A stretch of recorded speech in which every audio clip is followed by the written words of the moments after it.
Hello students, welcome in apex economics. Students, अगर आप इस चैनल अपेक्स इकोनॉमिक्स पे बिल्कुल नए हैं तो प्लीज चैनल सब्सक्राइब करें और बेल आइकन प्रेस करें ताकि हर लेक्चर का जो नोटिफिकेशन है वो आपको मिले और लिंक जो है वो अपने फ्रेंड्स के साथ शेयर करें।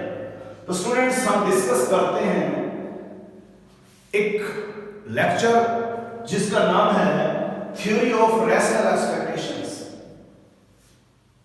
जो थ्योरी ऑफ रैशनल एक्सपेक्टेशंस है ये स्कूल्स ऑफ थॉट या different approaches of macro economics का एक पार्ट है, यानी कि ये मेरा लेक्चर नंबर 4 है।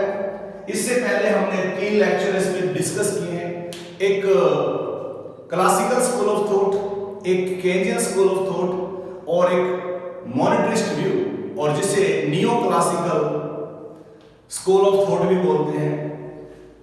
एक जो फोर्थ जो स्कूल ऑफ थॉट है जिसे हम न्यू क्लासिकल मैक्रो इकोनॉमिक्स भी कहते हैं। क्यों कहते हैं हम बाद में बताएंगे। तो हम आज डिस्कस करते हैं रैशनल एक्सपेक्टेशंस की जो थ्योरी है या स्कूल ऑफ थॉट है उसके बारे में। अब देखो, केन्स का जो स्कूल ऑफ थॉट है, ब्रीफ में बता रहा हूं मैं। अगर आपने इसके बारे में डिटेल में जानकारी लेनी है तो केंजियन स्कूल ऑफ थॉट नाम का जो एक लेक्चर है उसको आप जाके देख सकते हैं, और ये हमारा इसी सीरीज का जो पार्ट 2 होगा वो है। इससे पहले क्लासिकल स्कूल ऑफ थॉट था, तीसरा जो पार्ट था वो मॉनेटरिस्टिक थ्योरी थी। तो इसीलिए हमने इसमें इनके बारे में डिटेल में नहीं आपके लिए लिखा। तो जो फिस्कल पॉलिसी थी वो मेन बेस था केंजियन जो अप्रोच थी उसका, यानी केंज मानते हैं कि गवर्नमेंट को एक्सपेंडिचर करना चाहिए, गवर्नमेंट को इन्वेस्ट करना चाहिए। तो केंज सपोर्टर था फिस्कल पॉलिसी का। जो मॉनेटरिस्ट अप्रोच है वो सपोर्टर थी मॉनेटरी पॉलिसी का, यानी कि इन्होंने की रोल असाइन किया था मॉनेटरी पॉलिसी को, यानी कि सप्लाई ऑफ मनी को, यानी कि जो सप्लाई ऑफ मनी है उसकी जो रेट है और जो जीडीपी की जो ग्रोथ रेट है, यानी कि जितना आउटपुट प्रोड्यूस हो रहा है उसकी ग्रोथ रेट और सप्लाई ऑफ मनी की ग्रोथ रेट इक्वल होनी चाहिए, तो इकोनॉमिक स्टेबिलिटी बनी रहती है। इनसे अलग जो एक फोर्थ स्कूल ऑफ थॉट है जिसे हम थ्योरी ऑफ रैशनल एक्सपेक्टेशंस के बारे में जानते हैं या न्यू क्लासिकल मैक्रो इकोनॉमिक्स, उसको प्रपोन्ड किया था रॉबर्ट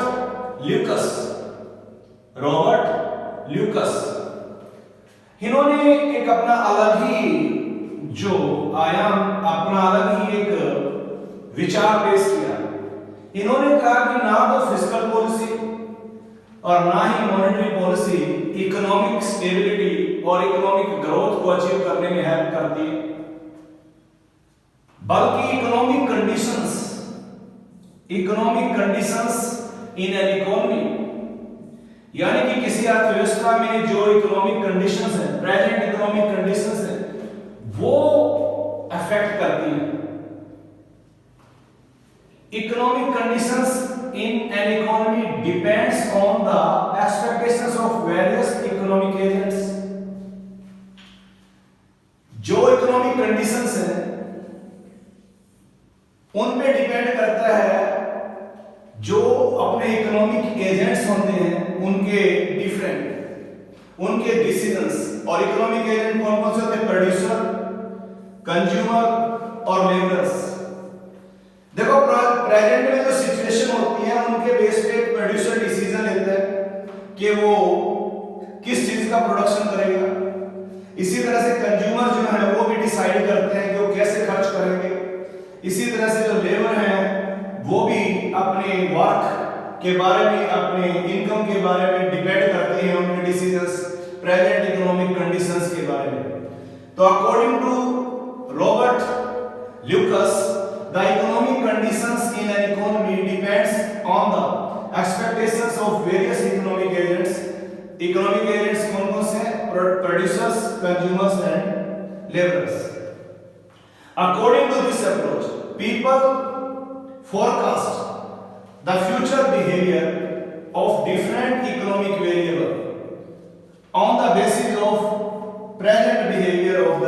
वेरिएबल, यानी कि जो इकोनॉमिक वेरिएबल होते हैं, इकोनॉमिक वेरिएबल जो मैक्रो इकोनॉमिक सेंस में होते हैं, एग्रीगेट डिमांड और एग्रीगेट सप्लाई। तो एग्रीगेट डिमांड और एग्रीगेट सप्लाई के बारे में जो डिसीजंस है वो हमारी आज की इकोनॉमिक कंडीशंस में लिए जाते हैं और इसी के लिए इनको फोरकास्ट किया जाता है। अल्टीमेट मोटी बात ये है कि जो प्रेजेंट इकोनॉमिक कंडीशंस हैं वो डिपेंड करती हैं, जो डिसीजंस लिए जाते हैं एग्रीगेट डिमांड और एग्रीगेट सप्लाई के बारे में प्रोड्यूसर और कंज्यूमर के द्वारा। तो इसलिए ना ही फिस्कल पॉलिसी ना ही मैक्रो पॉलिसी, बल्कि जो एक्सपेक्टेशंस होती हैं, जो हमारे फ्यूचर में हमें क्या अचीव होगा, वो डिसाइड करती हैं कि इकोनॉमी में इन्वेस्टमेंट का लेवल कितना होगा। तो इसीलिए इस थ्योरी को थ्योरी ऑफ रैशनल एक्सपेक्टेशन कहा जाता है। और इनका मानना था कि गवर्नमेंट जो है उसे इंटरफेयर नहीं करना चाहिए इकोनॉमिक एक्टिविटीज में।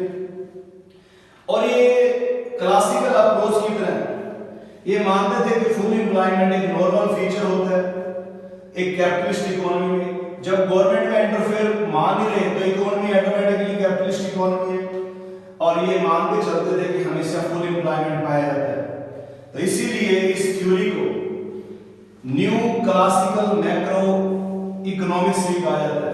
क्लासिकल क्योंकि उनके सपोर्टर से है एक तरह से, तो इसीलिए इसको वो क्लासिकल थी, इसको क्या कहते हैं न्यू क्लासिकल, क्योंकि ये भी मानते हैं कि इकोनॉमी में फुल एम्प्लॉयमेंट पाया जाता है और गवर्नमेंट के इंटरफेरेंस को ये भी नहीं मानते और ये भी लॉन्ग पीरियड में बिलीव रखते हैं। और इनका मानना था कि जो ये वाली फिस्कल पॉलिसी है या मॉनेटरी पॉलिसी है, ये शॉर्ट रन में तो प्रॉब्लम्स को हल कर सकती है पर लॉन्ग रन में ये इफेक्टिव नहीं होती। तो इसलिए ये थ्योरी जो है वो है थ्योरी ऑफ रैशनल एक्सपेक्टेशंस। तो ये था स्टूडेंट्स आज का लेक्चर। अब नेक्स्ट लेक्चर में मिलते हैं हम। Thanks students, thanks a lot.